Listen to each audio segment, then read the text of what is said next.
Paz e graça para você ligado aí no nosso trabalho. Muito obrigado pelas suas orações, muito obrigado pelas sugestões que têm vindo. Se você tiver mais sugestões, pode escrever para nós temas que você gostaria que eu abordasse aqui. Lembrando sempre que a minha fala é para o povo leigo. Não escrevo nem falo para teólogos, que eles não precisam dos meus palpites.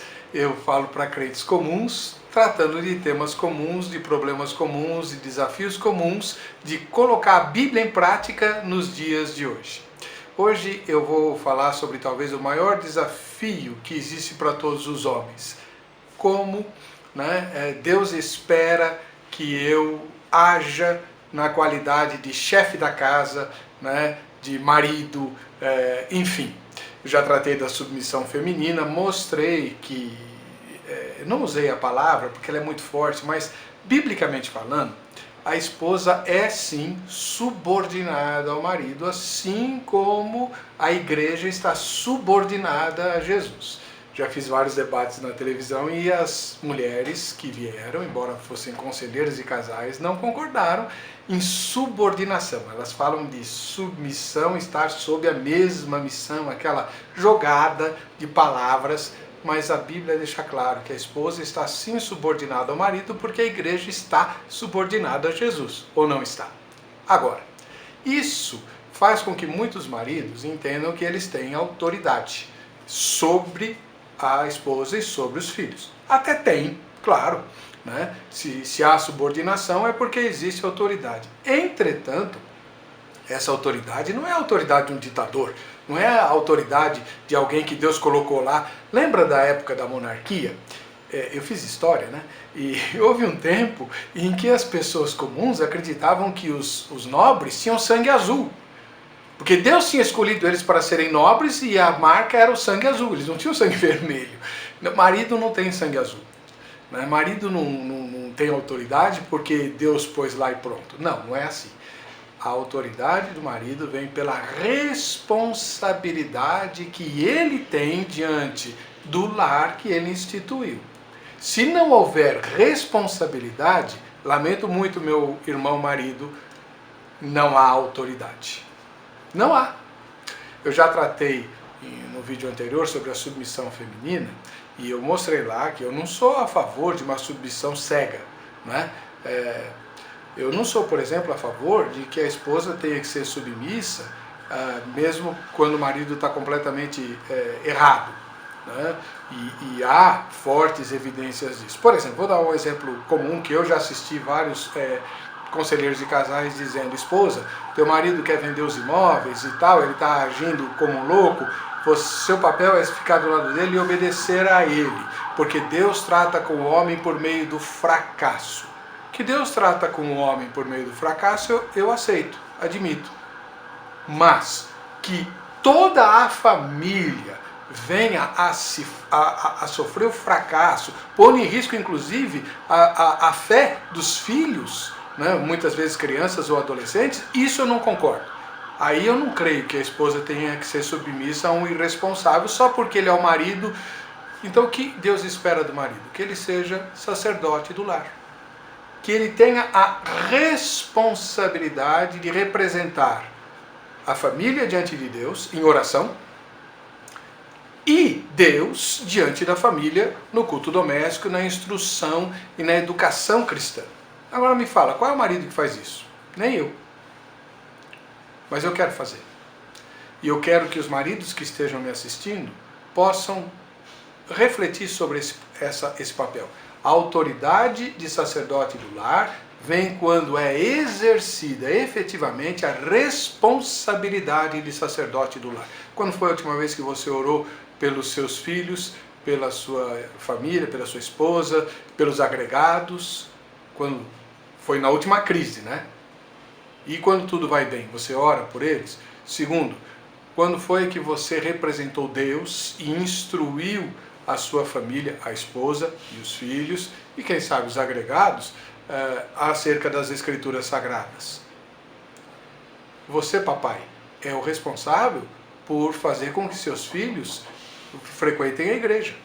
Você faz isso ou deixa que eles decidam por si mesmos porque nós vivemos tempos de liberdade? Saiba que o inimigo não vai dar liberdade para eles, né? Então, o papel de sacerdote do lar é que vai dar a autoridade de sacerdote do lar. Papel de gerente das crises da família é que vai dar a autoridade de gerente das crises. Agora, quantos maridos, e eu falo, inclusive, de mim mesmo, no primeiro sinal de crise, deixa que a esposa resolva, porque ela tem mais jeito, porque no fim ela resolve mesmo, e a gente pula fora. Está errado, errado, profundamente errado.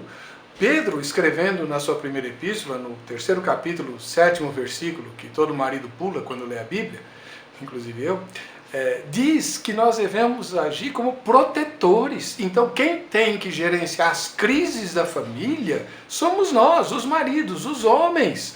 Nós somos fortes e fomos dotados de bom senso e de equilíbrio emocional e tal, que a gente critica tanto que as mulheres não têm, justamente para gerenciar as crises. É para isso que Deus nos fez assim, né?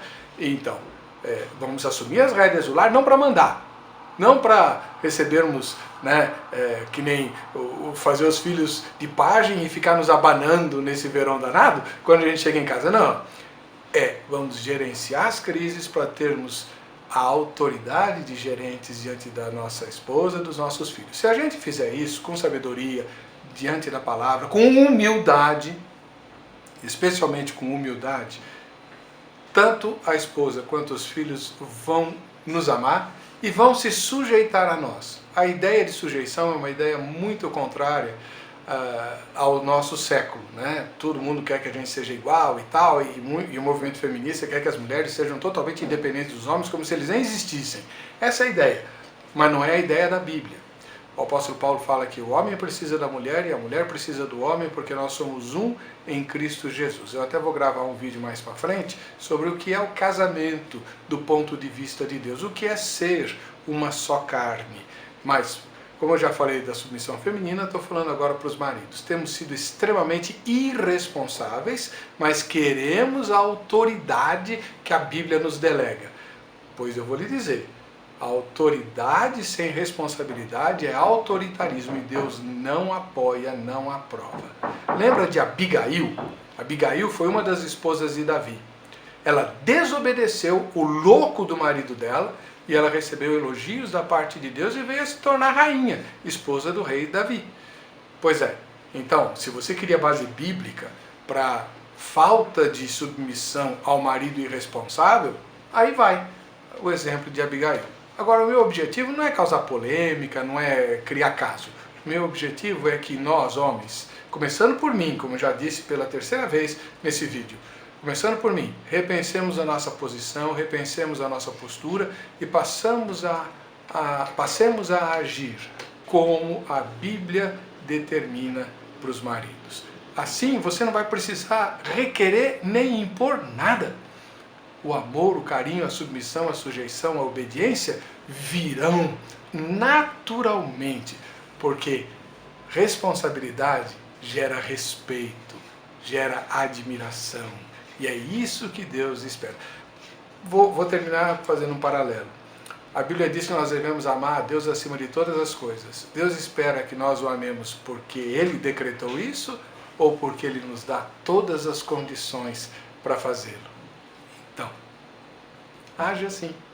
Haja como Deus age em relação aos seus filhos e você verá como os seus filhos vão te amar. Até mais do que a gente ama a Deus, né? Olha, um ósculo santo, põe teu like e manda a tua sugestão ou tua crítica para a gente abordar aqui. Deus abençoe e fica na paz.